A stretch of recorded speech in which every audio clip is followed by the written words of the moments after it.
ಶಿವಯೋಗೀಶ್ವರರ ಸದ್ಗುರು ಅವಧೂತ ಕಲ್ಮೇಶ್ವರ ಶಿವಯೋಗೀಶ್ವರರ ಪಾದಾರವಿಂದಗಳಿಗೆ ದೀರ್ಘದಂಡ ನಮಸ್ಕಾರಗಳನ್ನು ಮಾಡಿ ಈ ಎಲ್ಲ ಮಹಾತ್ಮರ ತತ್ಸ್ವರೂಪರಾಗಿರುವ ಎಲ್ಲ ಪರಮ ಆರಾಧ್ಯ ಗುರುದೇವರು ಜಗದ್ಗುರು ಶಿವಾನಂದ ಭಾರತೀಯಪ್ಪ ಅವರನ್ನು ಹೃದಯ ಮಂದಿರದಲ್ಲಿ ಧ್ಯಾನಿಸಿಕೊಳ್ಳುತ್ತಾ ಶ್ರೀ ಸಿದ್ದರಾಮ ಶಿವೇಶ್ವರರ 50ನೆಯ ಪುಣ್ಯಾರಾಧನಾ ಕಾರ್ಯಕ್ರಮದಲ್ಲಿ ಮೊದಲನೇ ದಿವಸದ ಸಾಯಂಕಾಲದ ಸಭೆ ಪ್ರಾರಂಭವಾಗಿದೆ. ಈ ಪವಿತ್ರವಾದ ಸಮಾರಂಭದಲ್ಲಿ ಉಪಸ್ಥಿತಕ್ಕಂಥ ಪರಮ ಪೂಜ್ಯರು ಶ್ರೋತ್ರಿಯ ಬ್ರಹ್ಮನಿಷ್ಠರು, ನನಗೆ ಅತ್ಯಂತ ಆತ್ಮೀಯರಾದ ನಿಜಗುಣ ದೇವ ಮಹಾಸ್ವಾಮಿಗಳ ಶ್ರೀಚರಣಕ್ಕೂ ಭಕ್ತಿ ನಮಸ್ಕಾರಗಳನ್ನು ಮಾಡಿ, ಪರಮ ಪೂಜ್ಯ ಶ್ರೋತ್ರಿಯ ಬ್ರಹ್ಮನಿಷ್ಠ ಚಂದ್ರಶೇಖರ ಸ್ವಾಮೀಜಿಯವರಿಗೂ, ಪರಮ ಪೂಜ್ಯ ಶ್ರೋತ್ರಿಯ ಬ್ರಹ್ಮನಿಷ್ಠ ಸಚ್ಚಿದಾನಂದ ಅವಧೂತಪ್ಪನವರಿಗೂ, ವೇದಮೂರ್ತಿಗಳಾದ ಲಿಂಗಾನಂದಜ್ಜನವರಿಗೂ, ಶರಣರ ಚೆನ್ನಪ್ಪನವರಿಗೂ ಕೂಡ ಭಕ್ತಿ ನಮಸ್ಕಾರಗಳನ್ನು ಮಾಡಿ, ಈ ಸಭೆಯಲ್ಲಿ ಉಪಸ್ಥಿತಕ್ಕಂಥ ಎಲ್ಲ ಸದ್ಭಕ್ತರೇ ನಿಮ್ಮೆಲ್ಲರಿಗೂ ಶರಣಾರ್ಥಿ ಅಭಿವಂದಿಸಿ, ಪೂರ್ವದ ಮಹಾತ್ಮರು ಭಾಳ ಸುಂದರವಾಗಿ ನಮ್ಮೆಲ್ಲರೂ ಕೂಡ ಮನ ಮುಟ್ಟುವ ರೀತಿಯಲ್ಲಿ ದೃಷ್ಟಾಂತಗಳನ್ನು ಹೇಳುವ ಮೂಲಕ ಇವತ್ತಿನ ವಿಷಯದ ಬಗ್ಗೆ ನಾಮಸ್ಮರಣೆ, ಈಶ್ವರ ನಾಮ ಅಂದರೆ ಭಗವಂತನ ನಾಮಸ್ಮರಣೆ ಯಾರು ಮಾಡ್ತಾರೆ ಅವರಿಗೆ ಎಲ್ಲ ಸುಖವೂ ಕೂಡ ದೊರಕುತ್ತದೆ ಎಂಬತಕ್ಕಂಥ ಮಾತನ್ನು ಹೇಳಿದರು, ದೃಷ್ಟಾಂತಗಳನ್ನು ಹೇಳಿದರು.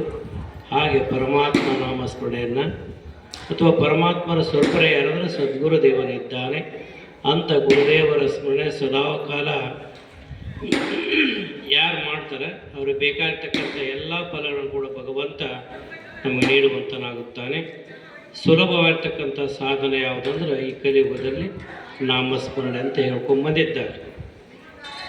ಹಾಗೆ ಅಂತ ಯಾವ ನಾಮಸ್ಮರಣೆ ಯಾರು ಅನುಸಂಧಾನ ಮಾಡುತ್ತಾರೆಯೋ, ಆ ಮಂತ್ರವನ್ನು ಸಿದ್ಧಿ ಪಡೆದುಕೊಂಡಿರುತ್ತಾರೆಯೋ ಅದು ನಮಗೆ ತಕ್ಕ ಫಲವನ್ನು ಕೊಡ್ತದೆ. ಅಜ್ಜವರು ಸಿದ್ದರಾಮಶ್ರೀಗಳು ಈ ಮಹಾಮಂತ್ರವನ್ನು ಅನುಸಂಧಾನ ಮಾಡಿಕೊಂಡ ಮಂತ್ರದ ಅಧಿಷ್ಠಾನ ದೇವತೆ ಅವರಾಗಿದ್ದರು. ಒಂದು ಸಂದರ್ಭದೊಳಗೆ ತಾವೆಲ್ಲ ಚರಿತ್ರೆ ಕೇಳಿದೆ. ಅಪ್ಪ ಅವ್ರದ್ದು ಬಳ್ಳಾರಿ ಒಳಗೆ ನವರಾತ್ರಿ ಕಾರ್ಯಕ್ರಮ ಮಹಾಮಂಗಲ ದಿವಸ ಪ್ರಸಾದ ವಿತರಣೆ ನಡೆದಿತ್ತು. ಹೊರಗೆಲ್ಲರೂ ಚೆನ್ನಾಗಿ ಭಕ್ತರು ಪ್ರಸಾದ ಕುಂತಿದ್ರು.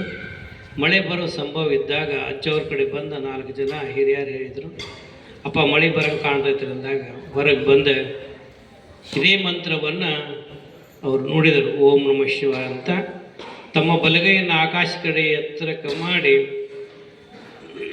ಮೇಘರಾಜನಿಗೆ ಆಜ್ಞೆ ಮಾಡಿದರು, ನಮ್ಮ ಭಕ್ತರು ಪ್ರಸಾದ ಕುಂತಾರಪ್ಪ, ಈ ಮಠದ ಜಾಗ ಬಿಟ್ಟು ಸುತ್ತೆಲ್ಲ ನೀ ಸುರಿ ತೊಂದರೆ ಮಾಡಬೇಡ ಅಂತ ಆಜ್ಞೆ ಮಾಡಿದರು.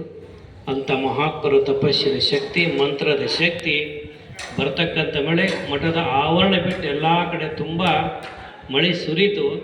ಆದರೆ ಯಾರಿಗೂ ಕೂಡ ಆ ಜನರಿಗೆ ಭಕ್ತರಿಗೆ ಅಡಚಣೆ ಮಾಡಿಲ್ಲ.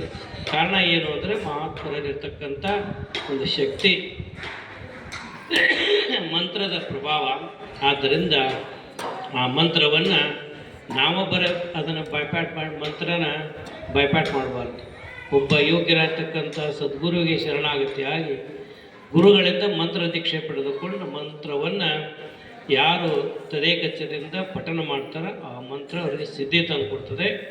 ಆ ದೃಷ್ಟಿಯೊಳಗೆ ಇವತ್ತು ನೀವು ನಾವು ಕೂಡ ಅಂಥ ಮಹಾತ್ಮರ ಸೇವೆಯನ್ನು, ಮಹಾತ್ಮರ ಗುಣಗಾನ, ಮಹಾತ್ಮ ನಾಮಸ್ಮರಣೆ ಮಾಡಿ ಧನ್ಯರಾಗೋಣ.